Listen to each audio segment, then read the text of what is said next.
नमस्कार, आपका जिला, आपकी खबर लिए मैं हूं अनामिका अजय मिश्रा।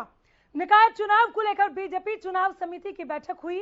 इस बैठक में सीएम मनोहर लाल, बीजेपी प्रदेश अध्यक्ष ओम प्रकाश धनखड़, संगठन मंत्री रविंद्र राजू मौजूद रहे। बैठक में उम्मीदवारों के नाम पर मंथन किया गया।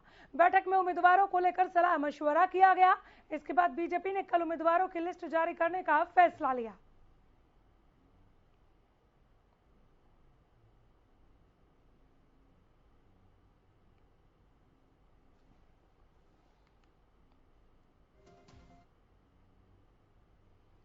इधर विधानसभा अध्यक्ष ज्ञानचंद गुप्ता ने कांग्रेस के निकाय चुनाव में बिना सिंबल चुनाव लड़ने के फैसले पर तंज कसते हुए कहा कि कांग्रेस चुनाव से पहले ही अपनी हार स्वीकार कर चुकी है।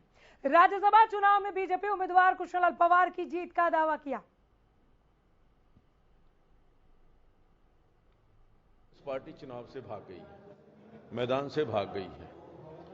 उन्होंने जिस प्रकार से ये निर्णय लिया कि वो सिंबल पर चुनाव नहीं लड़ेंगे, इसका मतलब ये है कि उन्होंने अपनी हार स्वीकार कर ली और अपनी गुटबाजी को सड़कों पर ना दिखे, इसको रोकने के लिए मैं समझता हूं उन्होंने ये निर्णय किया। एक बात बिल्कुल तय है कि भारतीय जनता पार्टी का मेंबर पार्लियामेंट श्री कृष्ण पवार हर हालत में जीत के आएंगे।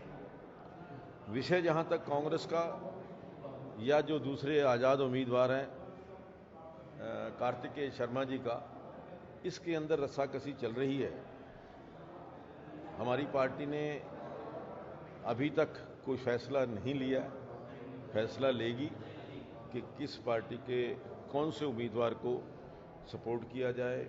लेकिन एक बात अवश्य है कि जो हमारे पार्टी के कैंडिडेट हैं कृष्ण पवार, उनको 40 के 40 सदस्यों के वोट जो हैं उनके खाते में।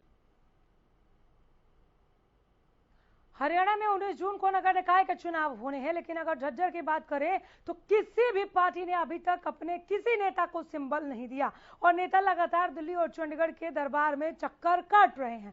कांग्रेस पार्टी ने साफ कर दिया कि कांग्रेस पार्टी सिंबल पर चुनाव नहीं लड़ेगी। उसके बाद कांग्रेसी नेताओं में खलबली मच गई। कई नेता अपने नेताओं से नाराज भी हो गए हैं। ये कहते नजर आए हैं कि कांग्रेस पार्टी को इससे नुकसान होगा। वही भारतीय जनता पार्टी और जेजेपी का इस चुनाव में गठबंधन नहीं रहेगा।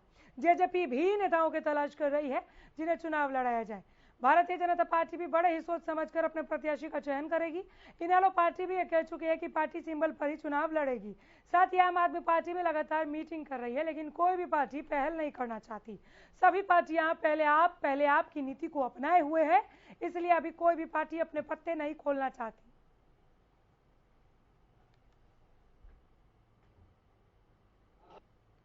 सचिवालय के पास खड़े हैं। नॉमिनेशन के तीसरा दिन होने के बावजूद भी नेता यहाँ से नदारद दिख रहे हैं। उसका मेन कारण ये है कि अभी तक ना जसपा ने, ना भाजपा ने, ना कांग्रेस ने, ना अन्य किसी भी दल ने अभी तक टिकट वितरण नहीं किया है, ना सिंबल उन्होंने दिया है। हालांकि कांग्रेस पार्टी ने साफ तौर पर जाहिर कर दिया है कि बिना सिंबल पर वो चुनाव लड़ेगी। कल लगातार जो कांग्रेसी जो नेता थे वो लगातार मीटिंगों का दौर कर रहे थे कि सर इस तरह से कैसे हुआ, सिंबल पर लड़ना चाहिए। कई मतभेद भी सामने आए। वो खुलकर अपने नेताओं को कुछ बोल तो नहीं रहे थे। हालांकि ये कह रहे थे कि अगर सिंबल मिलता तो कांग्रेस पार्टी यहां से जीत सकती थी। अगर भारतीय जनता पार्टी की बात करें तो भारतीय जनता पार्टी के जो नेता थे, जो चेयरमैन के जो दावेदार हैं, वो लगातार अपने आकाओं के दरबार में चक्कर लगा रहे हैं। वो चंडीगढ़ जा रहे हैं, वो दिल्ली जा रहे हैं। कभी नेता चंडीगढ़ मिलने का आश्वासन देते हैं तो कभी दिल्ली का। अब वो लगातार कहीं ना कहीं अपनी गाड़ी को घुमाकर कभी चंडीगढ़ पहुंचते हैं, वहां से निराश होकर वो दिल्ली पहुंचते हैं। उनको पूरी तरह से आश्वासन नहीं मिला। लगातार उन्हें ये कहा गया कि आप तैयारियां करो और जल्द ही सिंबल का वितरण किया जाएगा। जैसे ही जसपा और भारतीय जनता पार्टी का जब गठबंधन टूटा, यानी अब ये अलग अलग लड़ेंगी, तो जो जेजेपी के जो नेता थे वो भी अपने जुगत में लगे और वो सीधा ही दुष्यंत चौटाला से अपना कहीं ना कहीं जो निशाना है वो साधने लगे। और लगातार जो जेजेपी के वरिष्ठ नेता हैं उनसे संपर्क करने लगे कि साहब हम भी चेयरमैन के प्रबल दावेदार हैं, हमें भी टिकट दे दिया जाए। अगर बात झज्जर की बात करूं तो ओबीसी की सीट थी, पहले ओबीसी डिक्लेयर कर दिया गया था, लेकिन ओबीसी का जैसे ही कोटा खत्म हुआ उसके बाद ये जो सीटें जनरल में आई तो अब ये पेच फंसा हुआ है। जातीय समीकरण भी सभी पार्टियां कहीं ना कहीं साधने में लगी। और बात एक चीज और भी मैं आपको बता दूं, जो उनके नेताओं के जो कारिंदे होते हैं वो वोटर लिस्ट तो लेके जा रहे हैं, वो अपने वोटरों को साधने का तो प्रयास कर रहे हैं। वो ये बात भी साबित करना चाह रहे हैं कि साहब हम कितने वफादार हैं, आपके लिए काम कर रहे हैं, क्योंकि उनके नेता हैं वो लगातार टिकटों के लिए चंडीगढ़ का जो है वो चक्कर लगा रहे हैं। और लेकिन जो उनके नेता हैं उनको पूरी तरह से आश्वासन नहीं मिल पा रहा है, उनको जवाब नहीं मिल पा रहा है। और जो पार्टियां हैं, चाहे वो जसपा हो, इनेलो हो या भारतीय जनता पार्टी, वो पहले आप और पहले आप की जो चीजें हैं वो कहीं ना कहीं वो आजमा रही कि कौन पहले फाइनल करे, पहले उसके बाद शायद हम लोग कर दें। 3 दिन हो चुके हैं, यहाँ पर एक भी नॉमिनेशन नहीं है, तो इस बात से आप अंदाजा लगा सकते हैं हर पार्टियां पहल नहीं करना चाहती है, ताकि वो ये सोच ले कि किस जाति में ये चेयरमैनी की टिकट दी है, उसके बाद शायद उस जाति को नजरअंदाज करके दूसरी जाति पर वो निशाना साधे। तो अभी जजपा या इनेलो या भारतीय जनता पार्टी ने अपने तर्कस से कोई भी पत्ता नहीं खोला है। सोहना में निकाय चुनाव के लिए नामांकन की प्रक्रिया जारी है। नामांकन के तीसरे दिन 6 उम्मीदवारों ने 7 नामांकन पत्र दाखिल किए हैं, जिनमें से एक उम्मीदवार ने अपने 2 नामांकन पत्र दाखिल किए हैं। 2 जून को छुट्टी के चलते नामांकन की प्रक्रिया नहीं की जाएगी। नॉमिनेशन की प्रक्रिया को सुचारू रूप से चलाने के लिए आयोग की संख्या बढ़ाई जाएगी, ताकि नामांकन करने वाले प्रत्याशियों को किसी प्रकार की कोई परेशानी ना हो।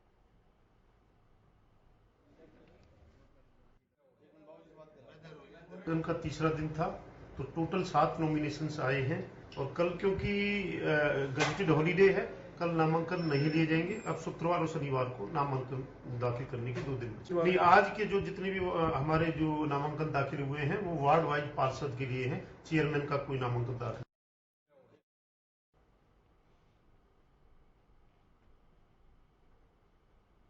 हरियाणा में सुपर 100 की परीक्षा की तैयारियां पूरी कर ली गई हैं। प्रदेश में 4 जून से सुपर 100 की परीक्षा शुरू हो जाएगी। छात्रों की ज्यादा संख्या को देखते हुए करनाल में 3 और जींद में 2 परीक्षा केंद्र बनाए जाएंगे। अब तक कुल 7,543 छात्रों ने आवेदन किया है। बता दें कि सुपर 100 ऐसी परीक्षा है जिसने छात्रों के लिए इंजीनियरिंग में करियर बनाने की राह को आसान कर दिया। सुपर 100 की परीक्षा के जरिए प्रदेश भर से 100 मेधावी छात्रों को चुना जाता है, जिन्हें 11वीं और 12वीं में और बेहतर सुविधाएं देकर आगे के करियर के लिए तैयार किया जा सके। इस परीक्षा में गणित, जीव विज्ञान और कॉमर्स के छात्र शामिल होते हैं। परीक्षा पास करने वाले छात्रों को फ्री में छात्रावास की सुविधा, भोजन की सुविधा और पढ़ाई की सुविधा दी जाती है। IIT कॉलेज में प्रवेश के लिए फ्री में तैयारी कराई जाती है। इस योजना की शुरुआत साल 2012-13 में की गई थी।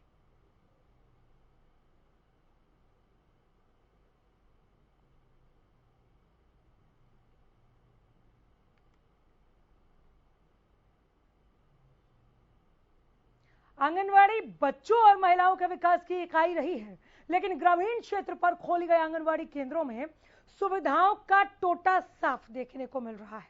ज्यादातर आंगनवाड़ी केंद्रों में पंखे तक नहीं है और सुरक्षा की दृष्टि से खिड़की और दरवाजे भी टूटे हुए हैं। बादली के बुपनिया गांव में आंगनवाड़ी के कमरे की जर्जर हालत दिख रही है, जहां मासूम बच्चों का ना तो स्वास्थ्य सुरक्षित है, ना ही जान सुरक्षित है। गर्मी और लू से जहां सभी वर्ग के लोग परेशान हो रहे हैं, बच्चों को कोई राहत नहीं मिल रही। गर्मी के चलते कई परिजन बच्चों को आंगनवाड़ी केंद्र भेज भी नहीं रहे। बच्चों के परिजन कह रहे हैं कि सुबह से तेज धूप पड़नी शुरू हो जाती है। ऐसे में जून के महीने में आंगनवाड़ी को बंद कर देना चाहिए। पंखा भी नहीं दे सकते तो पढ़ाएंगे क्या? आंगनवाड़ी केंद्र की कार्यकर्ताओं ने बताया कि आंगनवाड़ी में इतनी गर्मी में बिना सुविधाओं के बैठना बेहद मुश्किल है।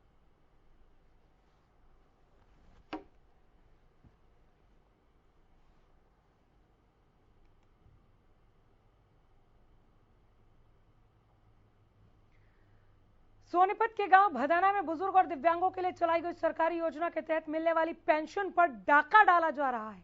पिछले काफी महीने से पेंशन न मिलने से बुजुर्गों और दिव्यांगों को काफी परेशानी झेलनी पड़ रही है। पेंशन न मिलने से बुजुर्ग कितने आहत हैं, इस रिपोर्ट में देखिए।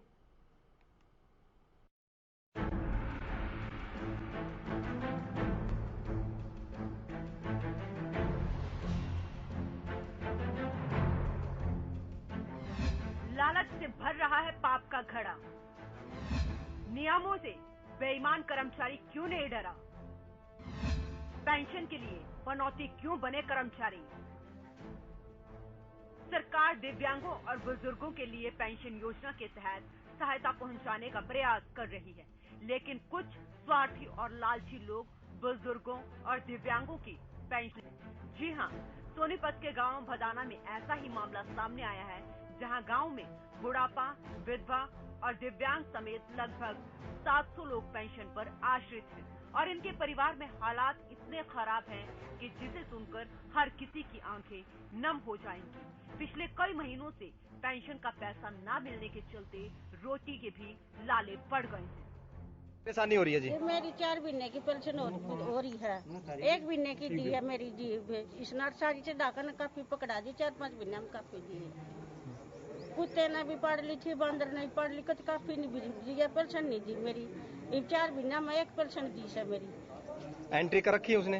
ये एंट्री है सारी चढ़ा रखी है, इमानत बेरा ना ये चढ़ा रखी है उसने सारी, इनका मिल रही है तना।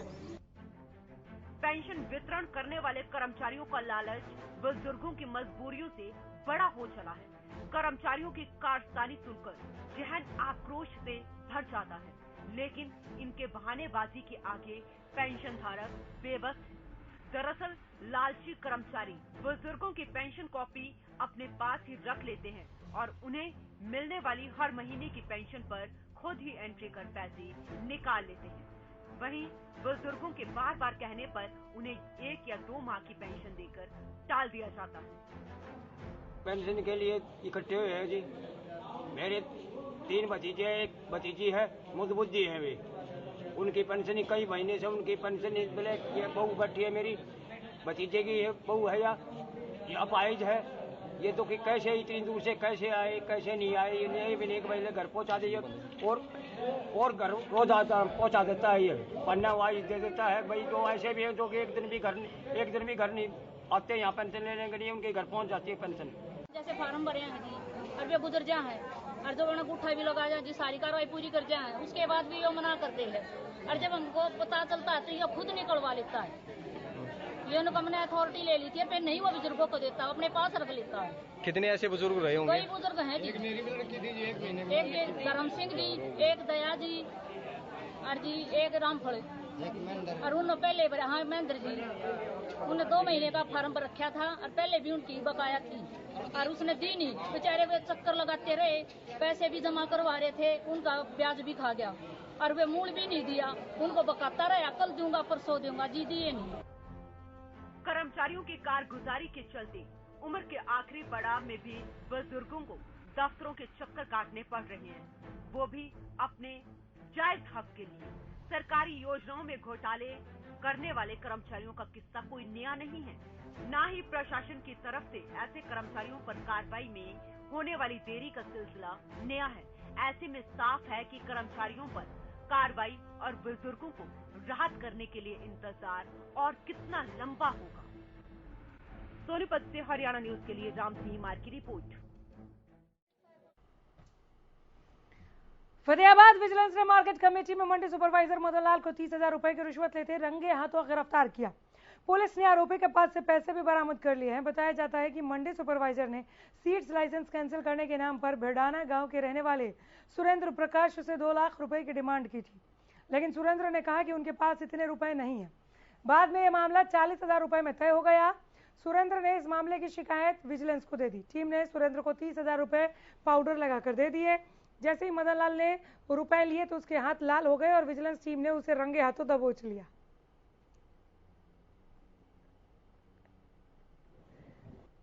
हमारा आरोपी है मदन सिंह, ये मंडी सुपरवाइजर है। ये पिछले अप्रैल मार्च में इनके सीड प्लांट पे निरीक्षण के लिए गए थे। उन पर दबाव बनाया कि भाई आपका लाइसेंस हम कैंसिल करवा देंगे, आपका स्टॉक कम ज़्यादा दिखाकर। इसके एवज में इन्होंने वहाँ 2 लाख रुपए की डिमांड की थी, तो इन्होंने फिर इसको मना कर दिया, भाई हम नहीं देंगे, हमारे खिलाफ कोई भी कार्रवाई करो आप। उसके बाद मार्च में ये इनको फ़ोन करने लग गया, भाई आप ये हमारे को पैसे दे दो, नहीं तो आपका कैंसिल करवा देंगे लाइसेंस। उसके बाद ये अभी ऑफिस में आके मिले थे, जिसमें इन्होंने दोबारा से 40,000 की मांग की। आज 30,000 में ये रेड हैंडेड पकड़ा गया।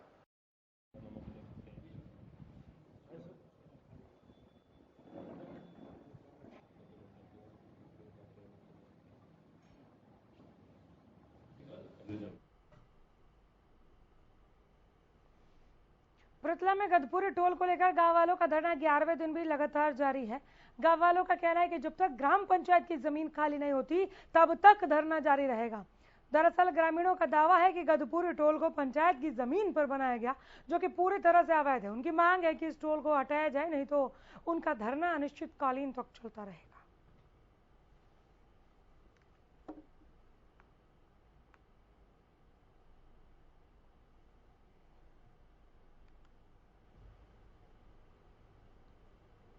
कैथल में हरियाणा रोडवेज साझा मोर्चा के बैनर तले रोडवेज कर्मचारियों ने कैथल के बस अड्डे पर प्रदर्शन किया और स्टॉल लगाकर हस्ताक्षर अभियान चलाया।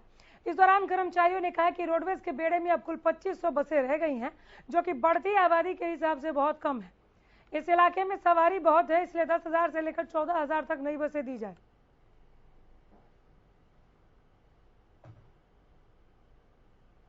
आज जो हस्ताक्षर अभियान जो है, जो हरियाणा रोडवेज साझा मोर्चा जो बना हुआ है सभी यूनियनों का, उसका आह्वान के ऊपर 1, 2, 3 दिन जो है लगातार जनता के सिग्नेचर कराए जाएंगे और जनता को बताया जाएगा कि आज रोडवेज के अंदर कितनी बसें हैं और आगे कितनी डिमांड है।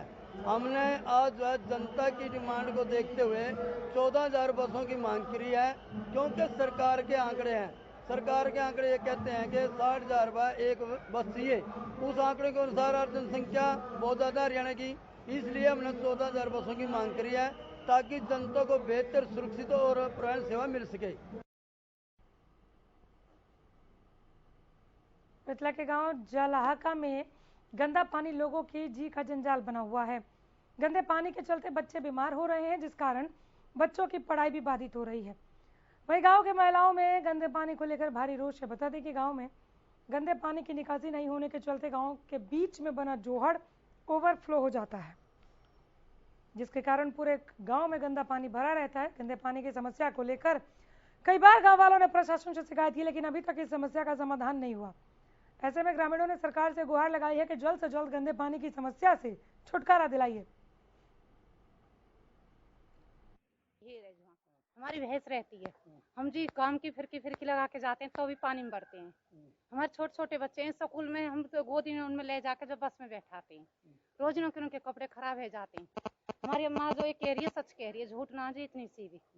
अब हम का बोला चक्कर काटेंगे, हमारे पैरन में भी खरवाएगी जी, पैर सर जा हमारे हर साल दवाई गोलियां लाते हैं हम डॉक्टर सोचे। हमें परेशानी 15 साल से बहुत परेशानी। बच्चे ने कंधा पे बैग रहे, बच्चे पे 10-10 किलो के बच्चे हैं, बड़े कोई छोटा बड़े सब बस खाने लेके भीज गए, जूता डेली भीज जाए, जुर्राब खराब है, जहाँ कपड़े ने खराब कर ला में डेली। हम कहाँ से इतने दुखी है रे, हमारे जहाँ दुखी हम ही पता। घर पे से निकलते ही पानी में चल रहे हैं, गंदगी में। ये गंदगी में पाम पके हुए हैं बच्चे के, सबके पाम पके हुए हैं, इतने दुखी 15 साल से हैं। और कहाँ सरकार है यो, जिस सरकार पे ये कितनों को सरकार के लिए कोई भारी काम ना है। देख रहे हो कई घर है ये पलायन और बाहर बस रही हैं, या कोई समाधान ही ना हुआ। या में गंदगी है या में कीड़े मकोड़े निकलते रहे, यहाँ का रास्ता ही बंद है, खिड़की भी नहीं है यहाँ सुंदर है, जाके कहा करे। और यातायात है, हमारे ताऊ जी हैं, कई बार वहाँ में मेट्रो हॉस्पिटल में हकाए हैं, या में निकल ही नहीं हो जाओ आप अपने घर से वहाँ कमरे तक नहरे तक, कोई समाधान नहीं। यमुनानगर में किसानों ने गुरनाम सिंह चडूनी के नेतृत्व में जिला सचिवालय को हाईवे के बारे में जानकारी न दिए जाने पर विरोध जताया और जिला प्रशासन को ज्ञापन सौंपा। बता दें कि किसानों का कहना था कि ना ही मुआवजा दिया गया, ना ही पानी निकासी के लिए प्रबंध किए गए। उन्होंने ये भी कहा कि खेती योग्य जमीन बेवजह हाईवे निकालने से उजड़ जाएगी। साथ ही किसान नेता ने कहा कि किसानों की एक टीम तैयार कर प्रशासन से बातचीत की जाएगी, जिसके बाद ही आगे की रणनीति तैयार होगी। कि यहाँ पे 2 रोड निकलने हैं और जिनके बारे में कुछ अभी तक किसानों को स्पष्टीकरण नहीं दिया गया कि उनको कितना मुआवजा मिलेगा, वहाँ पे पानी की निकासी कैसी होगी, वहाँ पे बाढ़ के पानी की निकासी कैसी होगी, जो साइडों में कुतरें बचेंगी उनका क्या मुआवजा देंगे, इसकी ऊंचाई क्या होगी, इसके नुकसान क्या होंगे, इसके फायदे क्या होंगे, यहाँ रास्ते कैसे देंगे, वो सारी बातें बीच में हैं जो अभी तक क्लियर नहीं की गई हैं, जिनका क्लियर करना बहुत जरूरी है। और उन्हीं मांगों को लेके आज हम ज्ञापन भी देने आए हैं और डीसी साहब से थोड़ी डिस्कस भी करने आए।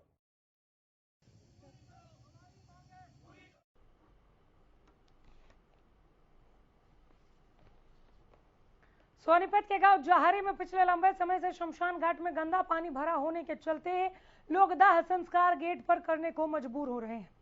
गांव का शमशान घाट तालाब बना हुआ है और मरने वालों को 2 गज जमीन भी मुयस्सर नहीं हो पा रही।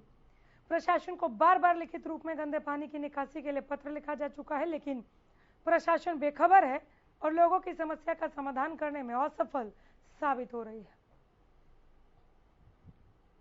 हमारा जो मेन एक ही शमशान घाट है उसमें पानी 3 फुट 2.5 फुट 1 फुट तक भरा हुआ है। ऐसी जगह नहीं है हमारे यहाँ कोई मतलब मौत हुई परसों तो हमने मेन गेट के आगे ना तो आदमी खड़े होने की जगह हुई और बड़ी तंग जगह से हमने उसका दाह संस्कार किया।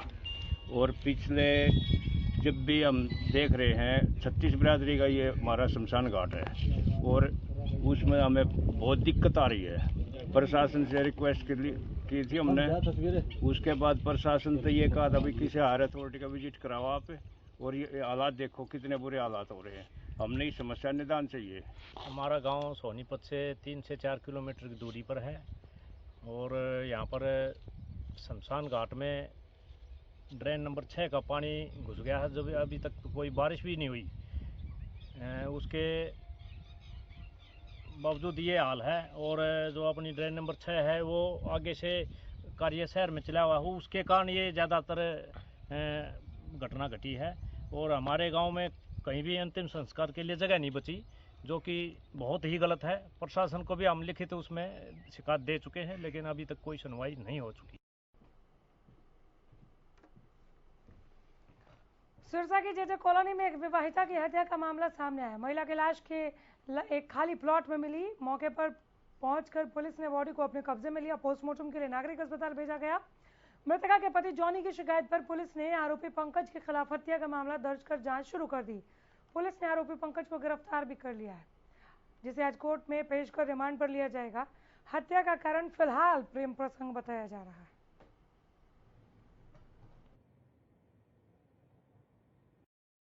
9:30 बजे 10 बजे के करीब सूचना प्राप्त हुई कि जेजे कॉलोनी में एक खाली मकान में महिला मृत अवस्था में पड़ी है, जो पुलिस ने मौका पर पहुंच